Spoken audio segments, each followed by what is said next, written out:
চার ঘটিকার সময় যাত্রাবাড়ির বিবির বাগিচা এলাকা ইত্যাদির গলি নামে একটা জায়গা, সেখানে একটা বাসার দ্বিতীয় তলায় পেছনের দিকে গ্রিল কেটে চারজন দুর্বৃত্ত একটা বাসায় প্রবেশ করে এবং এক পর্যায়ে বাসায় যে দম্পতি বসবাস করতেন, বয়স্ক দম্পতি, তার যে ভদ্রমহিলা ডাকাতদের উপস্থিতি টের পেয়ে হইচই করেন এবং চোররা তাকে আক্রমণ করে, পায়ে আঘাত করে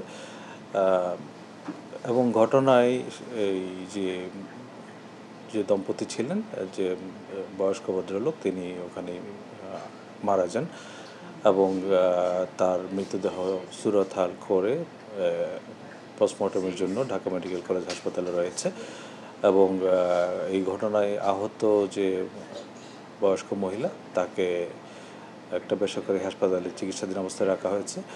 এই ঘটনা যেহেতু আজকে ভোর 4টার দিকে ঘটেছে, আমরা বিস্তারিত তদন্ত করে দেখছি ঘটনার মূল রহস্যটা কী, কারা কারা জড়িত।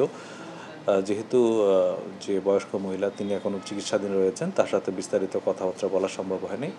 আমরা আশা করি এই খুব অল্প সময়ের মধ্যেই আমরা এই ঘটনার প্রকৃত রহস্য উদ্ঘাটন করতে সক্ষম হব এবং যারা দোষী তাদেরকে আইনের আওতায় নিয়ে আসতে পারব।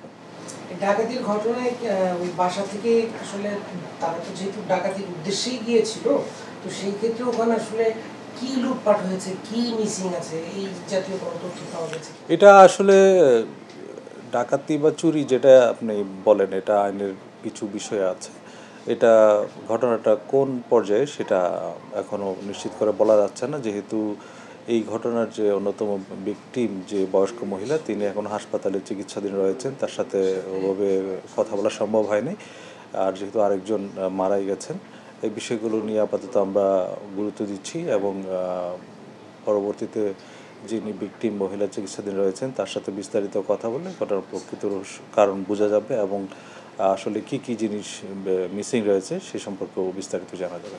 ওই এলাকাটাতে তো আসলে এমনিতেও একটু অপরাধ প্রবণ এলাকা, যেমন এরকম আমরা বিচ্ছিন্নভাবে বেশ কিছু অপরাধের ঘটনা প্রায় সময়টাতেই এই অঞ্চলগুলোতে পেয়ে থাকি। তো ওই দিকে আসলে ক্রাইমের এই কাজগুলো একটু মাত্রা অন্য অন্য জায়গা থেকে বেড়ে থাকার কারণ?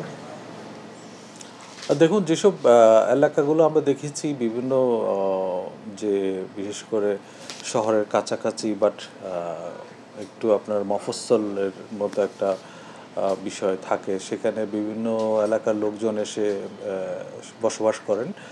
এখানে যে বিভিন্ন শ্রেণীর লোকজনও থাকেন, তো এখানে বেশ কিছু কারণ আছে অপরাধ প্রবণতা বেশি হওয়ার। তার মধ্যে অন্যতম হচ্ছে এই যে যে মানুষের মধ্যে যে হেটারোজেনাস ক্লাসেস অফ পিপল এখানে রয়েছে এবং এখানে বিভিন্ন ভাসমান মানুষ অনেক সময় থাকে। তো এদের ক্ষেত্রে আমরা প্রায়শই দেখি এরকম যেখানে পরিস্থিতি, সেই সব জায়গাতে একটু অপরাধ প্রবণতা বেশি থাকে।